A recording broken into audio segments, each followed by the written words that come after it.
In this next video, we're going to work on exploring inequalities. So I have some questions just for us to think about. What happens when there are negative numbers in an inequality? And you may be thinking, well, earlier we had some negatives. But when we were doing that earlier, we were adding and subtracting them. And so now I want us to think about, if we're multiplying and dividing by negatives, does it change how you'd solve the inequality? And if yes, does it matter where the negative numbers are located in the inequality? So we're going to do a little exploration activity here. Using the inequalities below, experiment with multiplying and dividing by positive and negative numbers to see if it changes the truth of the inequality. And so this very first one, we know this to be true. We know that 6 is less than 10. If we multiply both sides by a positive number, let's pick the positive number 2. 6 times 2 and 10 times 2. 6 times 2 is 12, and 10 times 2 is 20. So in this case, 12 is less than 20. Is this inequality still true? Yes. So then this next one, multiplied by a negative number, we've got a true inequality. 6 is less than negative 10. We can all agree on that if I have $6 and you have $10, I have less than you. We're going to do the same thing to both sides. So we're going to multiply both sides by a negative number. In this case, I'm going to multiply by negative 2. Negative times positive is a negative 12. And 10 times negative 2 is negative 20. And here's our result if we keep our sign. Negative 12 is less than negative 20. And you may be thinking, yeah, that seems right. But I want you to think about this. Is it really still true? Think about your number line. Think about where 0 is located. Think about where negative 12 and then negative 20 is located. Isn't negative 12 bigger than negative 20? So right now our inequality is actually false.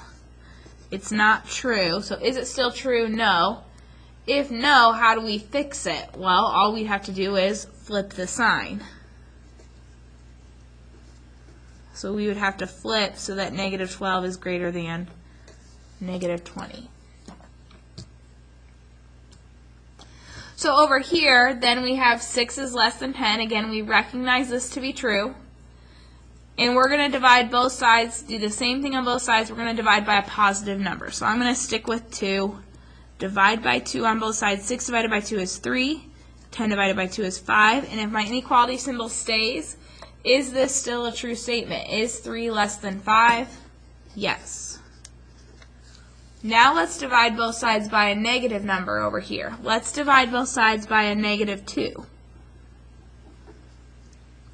6 divided by negative 2 is negative 3. 10 divided by negative 2 is negative 5. And if we keep our inequality symbol the same, is this a true statement? Is negative 3 less than negative 5? Remember that the negatives are different than your positives, so you may have to picture it on a number line to kind of help yourself here. Negative 3 is definitely bigger than negative 5 because it's further to the right on the number line. So is this still true? No. In order to make this true, we have to flip our sign so that it says negative 3 is greater than negative 5. So here is where we have to draw some conclusions. Multiplying and dividing by a negative number. If the coefficient is negative, then when we do this, example, negative 6w is less than 24.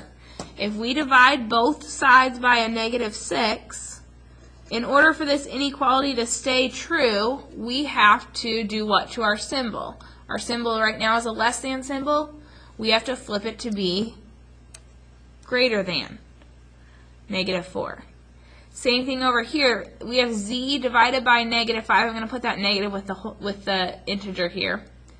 The inverse of dividing by negative 5 is multiplying by negative 5. If I multiply both sides by a negative, in order for this inequality to stay true, my less than symbol has to become a greater than symbol, and it has to flip.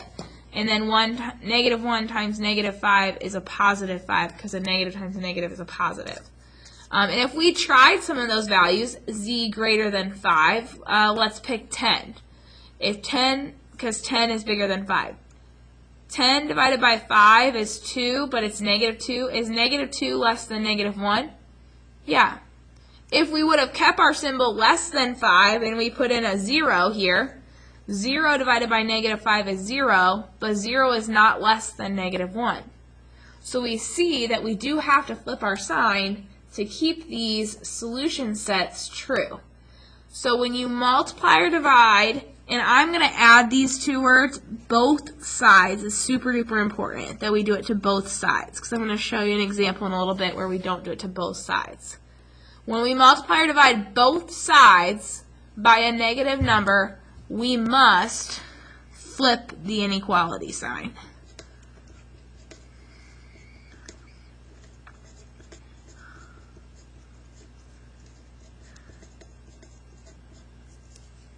This and shouldn't be here. That's all I want us to know right now. When you multiply or divide both sides by a negative number, you must flip the inequality symbol. So again, for example, if w is greater than negative 4, pick a number bigger than 4. Let's say we pick 3, and we plug that in. Negative 6 times 3, is that less than 24? A negative times positive is a negative 18. Is negative 18 less than 24? Sure, it checks. Over here, I already gave you the example, z is greater than 5. Let's pick 10. If we plug in 10 for z, is negative 10 fifths less than negative 1? Well, negative 10 fifths is negative 2. Is negative 2 less than 1? Yes, so it checks. So we understand that when we multiply or divide both sides by a negative, we must flip the inequality symbol. And that's just a rule that we're going to have to commit to memory because we see it to be true in these numerical examples up here. So we have to trust that if it works in the numerical examples, it's also true in the algebraic examples, which means they have an alphabet letter. So anytime you multiply or divide both sides by a negative number, you must flip your inequality symbol.